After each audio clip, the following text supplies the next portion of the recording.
America is home to 33 million small businesses, the beating heart of communities across the country. And proof that the American dream is still alive. This is a show about those dreamers and doers and the communities they serve. Their real life stories. Their struggles and successes. Their grit, determination, and passion. And the people who fight to keep their American dream alive. I'm Alfredo Ortiz. I'm Elaine Parker.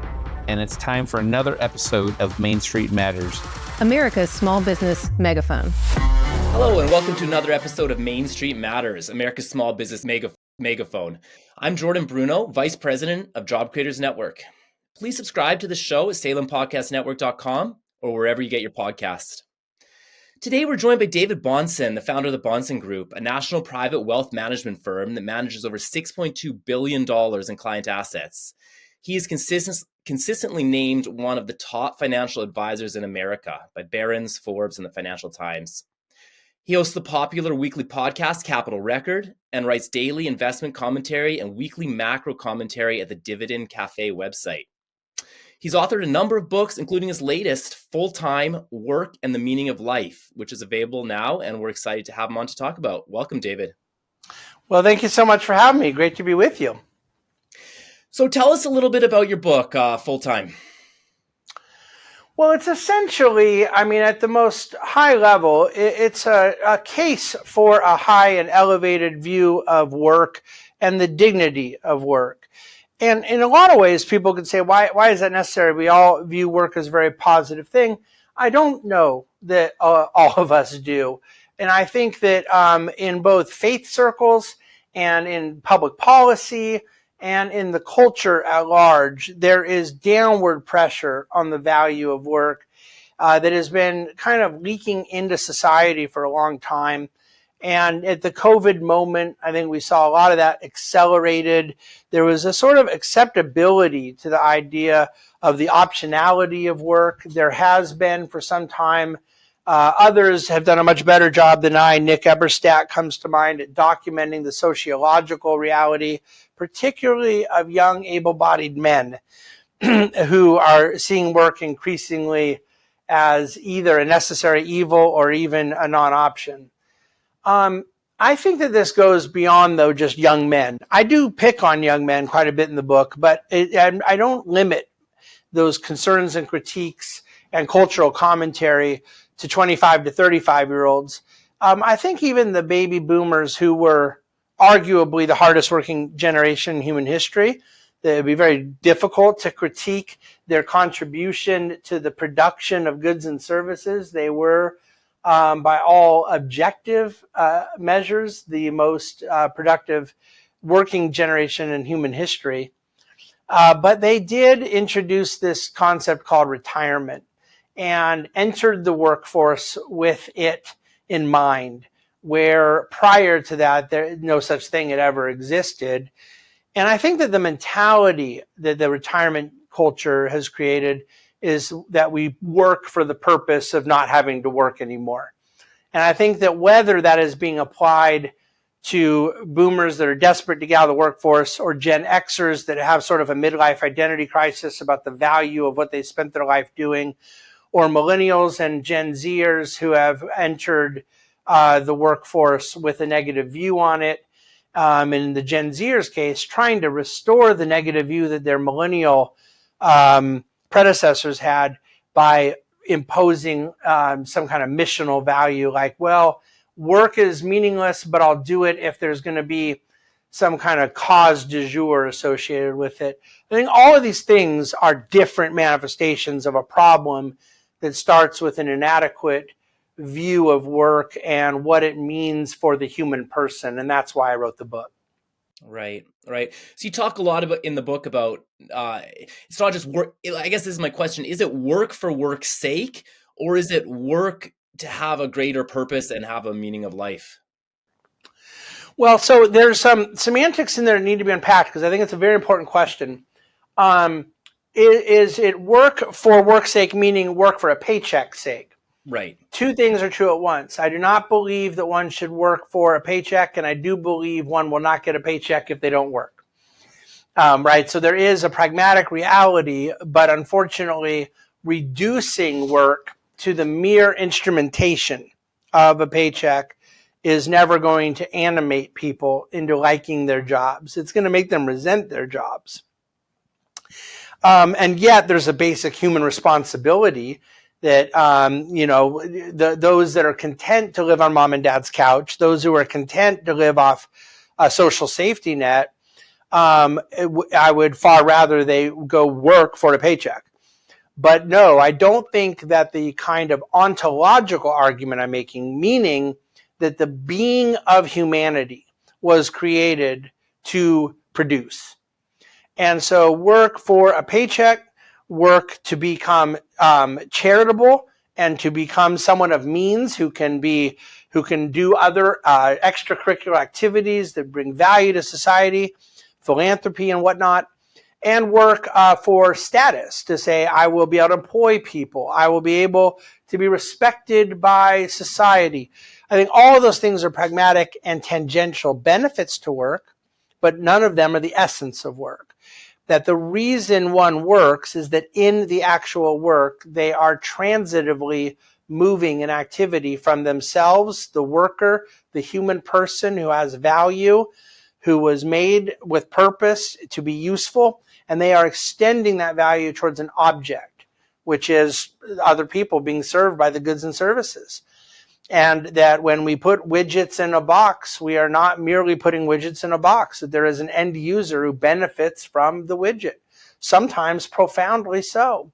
And when we do accounting around the business that makes widgets, or when we help enable the marketing or the packaging, or, these different elements that are involved in a very interconnected global economy, driving these vocational processes, that all of them have purpose, that all of them are doing something that meet the needs of humanity.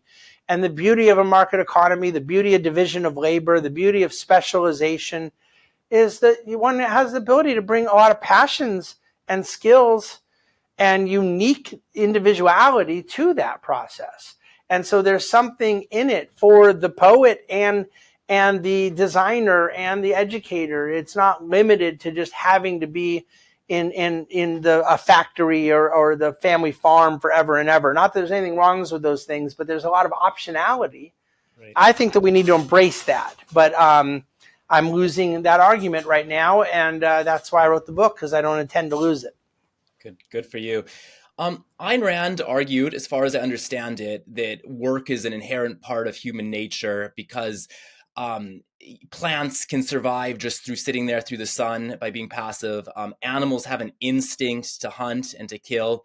But humans, the only way that we can survive is by using our rational faculties and creating and producing work. How do you view that argument? Is that part of your idea that we're made to work? Or I from what I gather from your book, there's also a theological argument you have. There is, and it would be a theological argument that Ayn Rand would very much not like, because her argument is actually very true for a plant and very untrue for an animal. Animals do require the instincts that they have to hunt. What the animals cannot do that humans can do is that more elevated view of reason that involves decision making, that involves that has a kind of interiority to it, of values that goes beyond the raw, what they quite literally refer to as animal instinct. And so an animal has a very strong instinct to feed oneself and to feed its own family. It has never developed a system by which it can create systems that feed thousands of other animals that it doesn't even know. And only humans are able to bring that level of ingenuity, creativity, productivity. And the reason for that is animals were not made in the image of God. And so I can't make my argument apart from my own belief system that is rooted to faith and the transcendent. And if I were limited to a merely atomistic or materialistic worldview that like Rand is, then I wouldn't make this argument. But I do very much believe that existentially mankind was made to work in a way that's different than the most basic of human needs. Animals have a need for food and shelter, and they go find a way in the jungle to make it happen. humans have a need of fellowship, community, and a deeper human experience with one another. Humans can create beauty. Humans can appreciate beauty.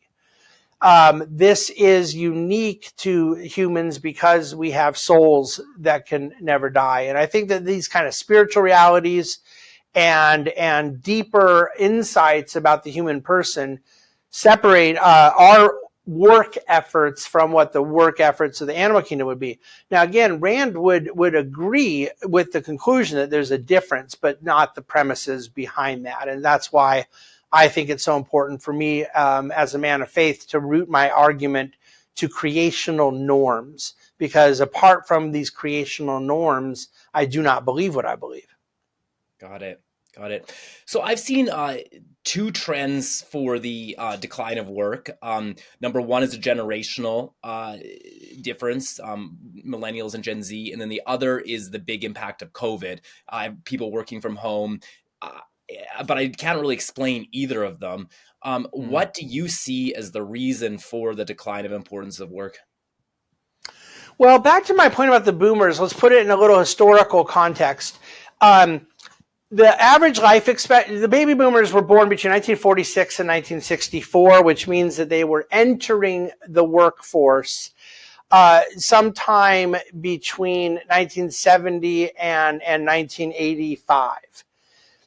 When the baby boomers were born, their average life expectancy was around 59, 60, 61. And when the baby boomers were in the middle of their careers, life expectancy went up to 78, 79, 80. So they had a 10-year increase between their birth and them starting their work. And then during their work, they had another 10-year increase.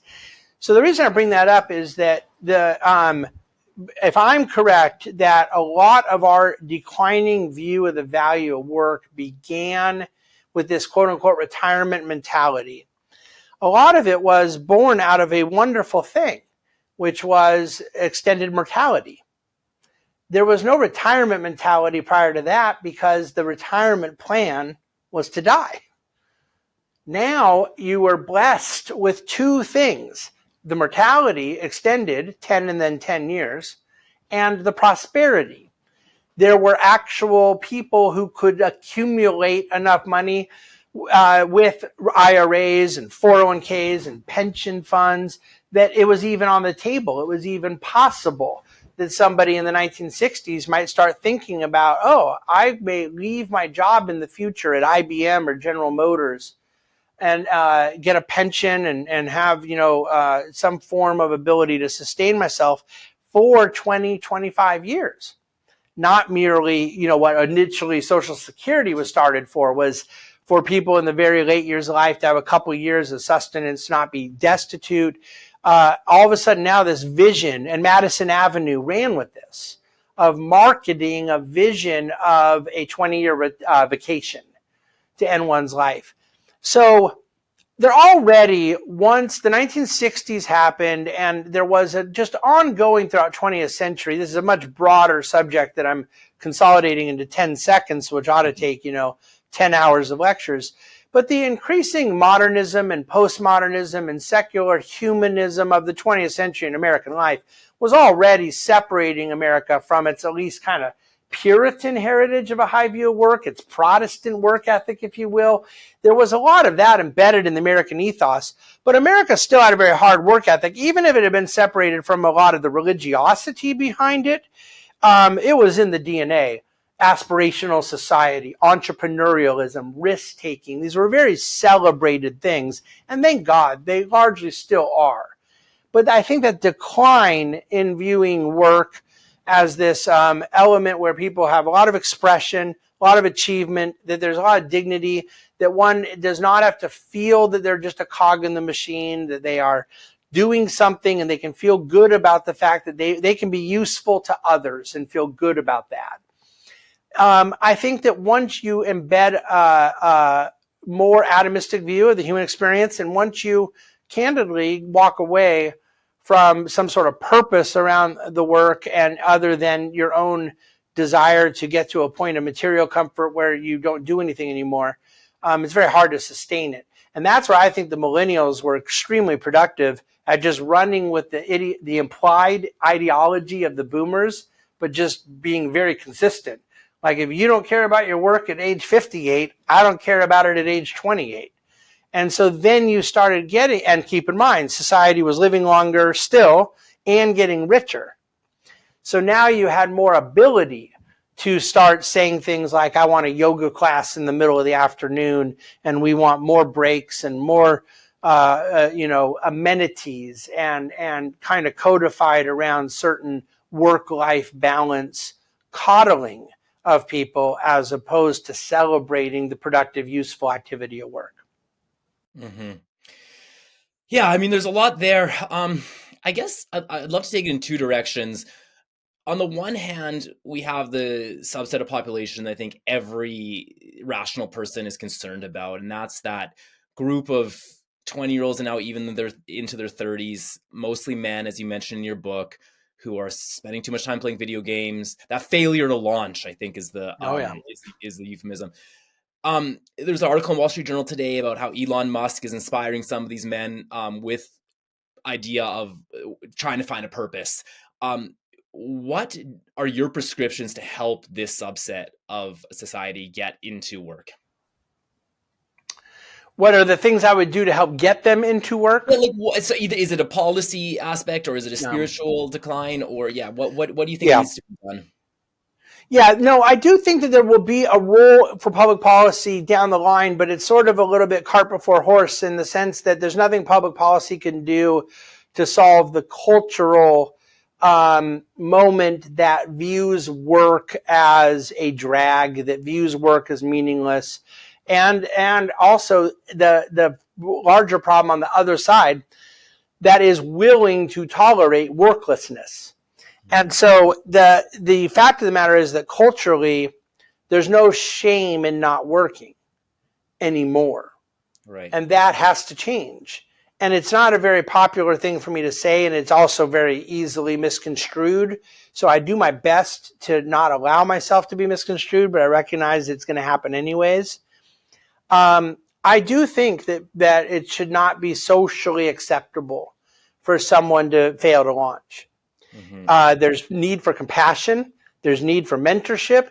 There's need for support. There's need for someone on a one-on-one basis, a friend sometimes, to go kick them in the you-know-what. But the idea that someone could go to the bar on Friday night and brag that all they do is play video games and smoke pot all week, that's not acceptable.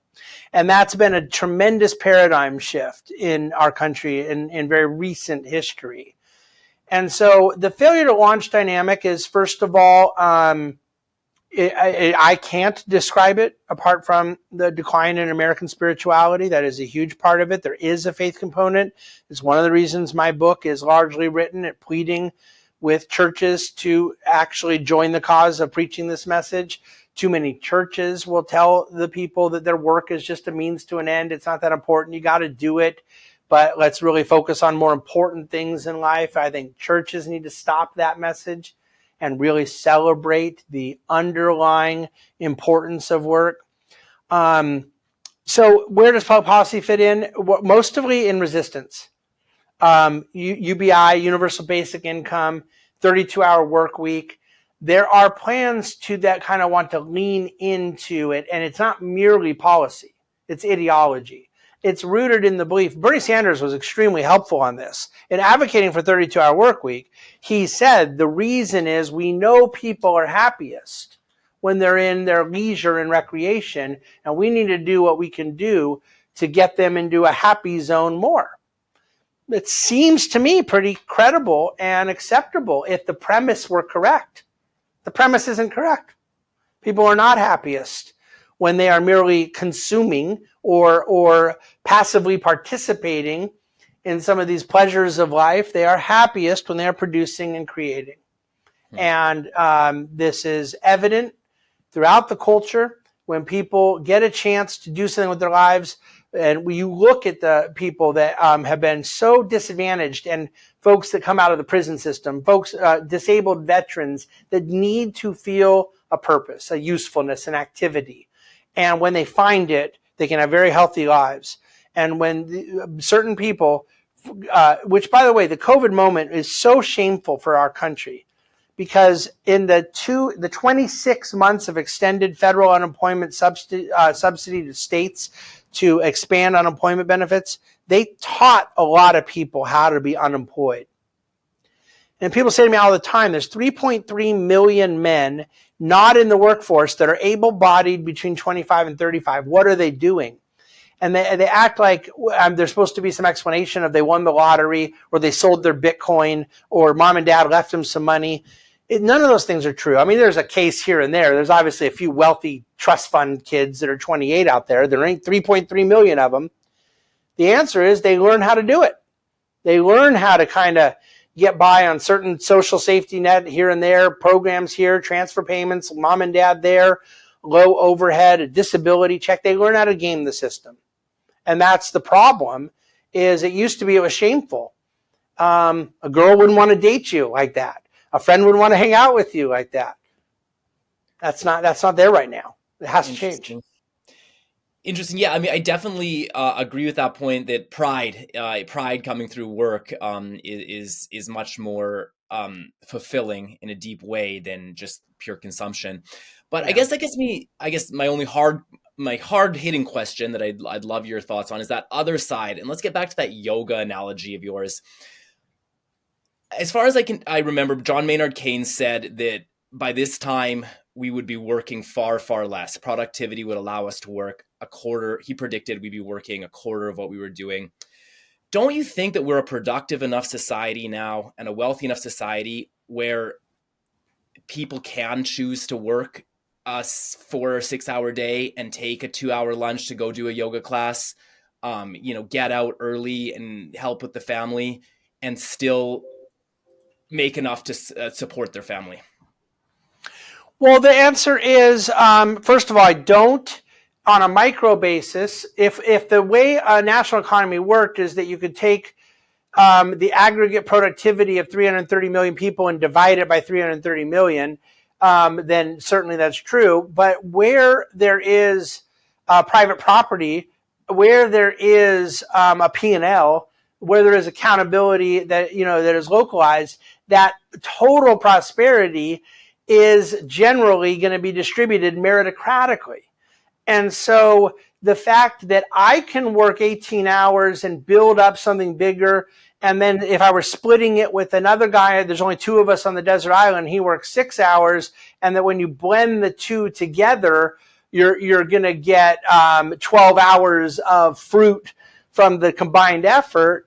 That is true to some form of aggregate math, but not true in terms of how it's distributed across a society.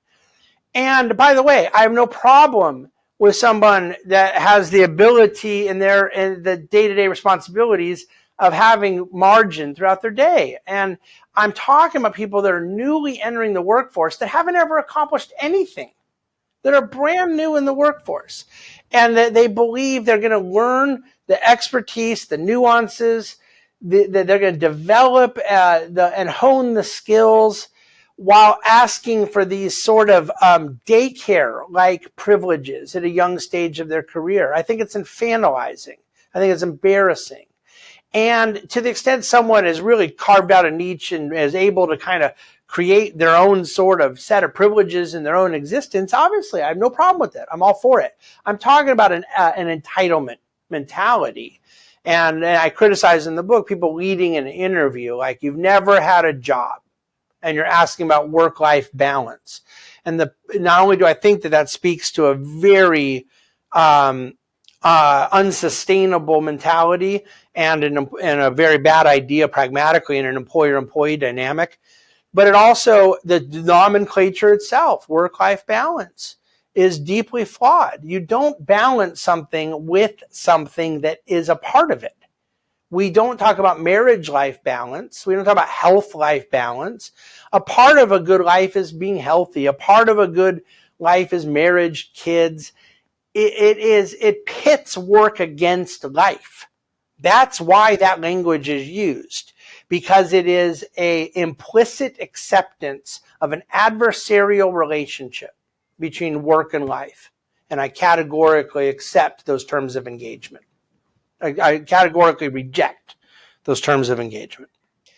Well, great spot to leave us. David, where can our listeners go to learn more about you and maybe read some of your commentary on economics and financials and what you predict with our Harris or Trump presidency?